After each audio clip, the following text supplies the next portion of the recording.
Good morning, or good afternoon, or good evening, whenever you are seeing this.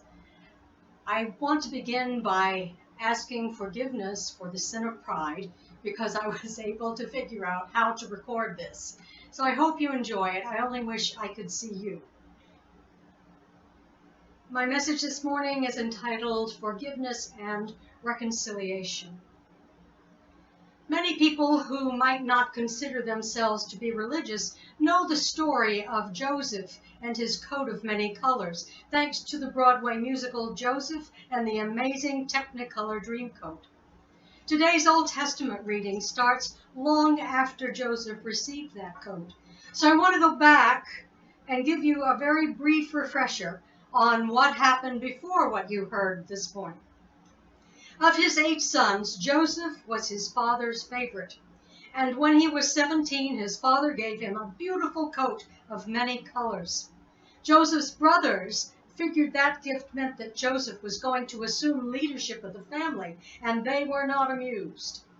Now, Joseph was a dreamer and made the mistake of telling his brothers about 2 metaphorical dreams he'd had in which his family was bowing down to him. Well, as you can imagine, his brothers hated him all the more. As a result, one day, while they were grazing their flocks, they talked about killing Joseph. Reuben, one of the brothers, was against that and persuaded the others to throw him into a dry cistern. Reuben planned to go back and rescue him later. So they took his beautiful coat and threw him into a cistern without planning any further than that. But a little later, when a caravan of Ishmaelites came by, the brothers decided to sell Joseph to them. They made 20 shekels of silver on the deal. Then they killed a goat, dipped the coat in blood, and took it to their father, telling him Joseph had been killed by a wild animal. The Ishmaelites went to Egypt and sold Joseph to Potiphar, one of Pharaoh's officials. Joseph did very well in Egypt. He was given charge of Potiphar's household and all that he owned. After a few years in jail on a trumped-up charge, he interpreted the dreams of 2 of Pharaoh's servants and soon found himself interpreting Pharaoh's dreams, and eventually was given the job of running Egypt for the Pharaoh. He was 30 years old at the time of today's reading. What an exciting life Joseph had! He stood firm in his belief that when something bad happened, God had sent him adversity for a reason, that there was something to be learned from every experience he had. Joseph was famous for his interpretation of dreams, but the most amazing gift he had was the understanding that his being sold into slavery was not so terrible. It was for a reason, and his life wouldn't have turned out nearly so well had he stayed home and tended his father's goats. This awareness was why he was able to forgive his brothers with unconditional love. But Joseph didn't stop with forgiveness. He took that forgiveness into the realm of reconciliation by restoring all that his family had lost and bringing balance back into his relationship with his brothers. It's fairly easy to ask for or grant forgiveness for some people. But the concept of reconciliation asks for a restoration to friendship and fellowship after forgiveness. There is a spiritual component to reconciliation that makes it a golden concept, not unlike the golden rule. When done as a spiritual practice, the forgiveness of a sin leading to reconciliation must be thoughtfully and thoroughly considered.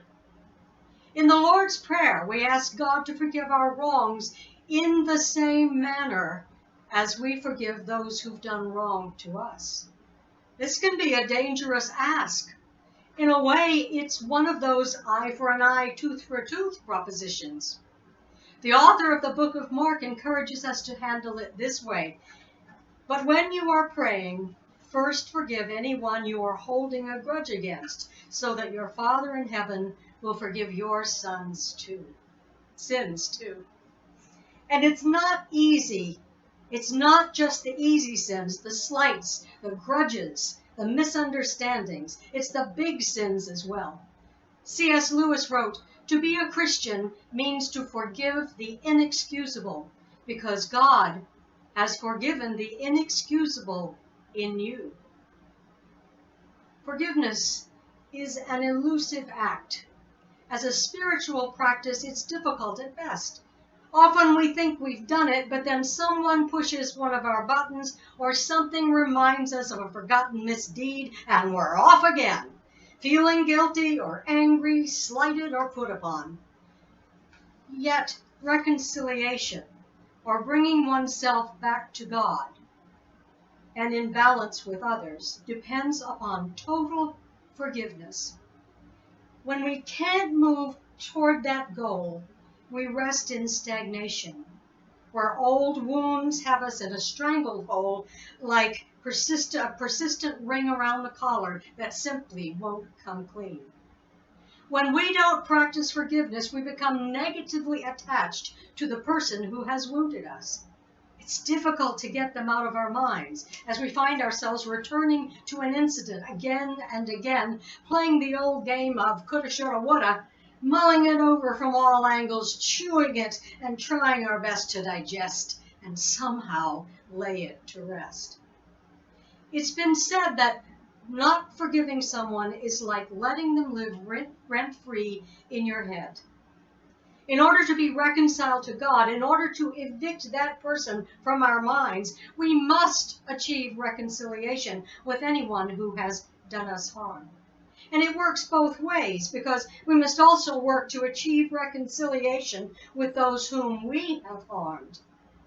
Oprah Winfrey has said, "True forgiveness is when you can say, 'Thank you for that experience.'" That pretty much sums up how Joseph reacted to the bad experiences in his life, by looking for the hand of God at work. Not only is forgiveness important for a right relationship with God, it's also essential to our health and well-being. Until we're able to set things right, we cannot move into the future with a clean heart and a clear mind. We can only be truly happy and satisfied with life by coming to terms with what it means to be fully human. In terms of forgiveness, recognizing our own humanity helps us embrace that of others. It encourages us, almost forces us, to seek similarities instead of concentrating on differences. It helps us to create sympathy for others. But if we can arrive at a feeling of empathy, we have a powerful companion on the road to reconciliation. If we can come to the recognition that we've been in the same position as someone who's wronged us, and if we're honest, chances are good that we have, then that recognition can have a decided impact upon our heart and mind. Even the person who has sinned against us, if the person who has sinned against us knows what she or he has done and will not ask for our forgiveness, if we don't find a way to give it, we will be doomed to carry it with us into the future, a future that will be a little less bright because of our inability to let go of the past. A truly amazing example of this occurred in the courtroom following the 2015 massacre at Emmanuel AME Church in my hometown of Charleston, South Carolina. Here's what happened according to reporter Michael Daly. Even the most cynical atheist had to have been in awe as the family members of the murdered faithful rose one after another in the Charleston courtroom and proved the power of their own faith in the face of crushing loss. "I forgive you," Nadine Collier said through tears to the accused killer of her mother, Ethel Lance. "You took something very precious away from me. I will never get to talk to her ever again. I will never be able to hold her again. But I forgive you and have mercy on your soul." She managed to keep on. "You hurt me. You hurt a lot of people. but God forgives you, and I forgive you. Forgiving someone who has just killed a beloved relative is in many ways mind-boggling. But remember the words of C.S. Lewis: to be a Christian means to forgive the inexcusable because God has forgiven the inexcusable in you. As a former communications professor, I'm aware of how counterintuitive it feels when we're in the throes of emotion to step back and reflect upon a situation in the here and now, to be considerate of the other person's side, to try to understand that person's motives in tandem with coming to understand our own. But when we don't ask forgiveness from someone we have wronged, we also run the risk of inviting guilt to enter our hearts as we begin pulling our thoughts inward instead of allowing them to flow to God. We become alienated from God with little hope of spiritual reconciliation. The art of asking for forgiveness from others is perceived as difficult by many people, when in reality it is quite simple if we reflect upon what we really want for ourselves, the other person, and our relationship. This doesn't have to be a laborious task. It can be done almost in the blink of an eye if we can visualize ourselves and our friend in a state of reconciliation, with the balance between us restored. Once we have an idea of what that might look like, we proceed with an open heart. The only requirement is that we be authentic, that we be real. Part of being real means understanding that it takes deep listening and reflection during the process and continued work afterwards to maintain the reconciliation. I think this is the most difficult part because too often we have a let's get this done and over with attitude. Sarah Van Brethnot, the British author of Simple Abundance, wrote, "The authentic self is the soul made visible." I can think of no better way to describe the process of giving and asking for forgiveness than as two visible souls sharing a spiritual dialogue. To be ensouled with one another invites the presence and peace of God. Forgiveness is a means to an end. The desired end is reconciliation and communion with God. By tapping into the self-awareness of our shared humanity and by dealing with our transgressions and those of others with grace and authority and authenticity, we can move more easily from forgiveness to the rewards of reconciliation. I'd like to leave you with the words of Gordon B. Hinckley, religious leader and author, who was the 15th president of the Church of Jesus Christ of Latter-day Saints.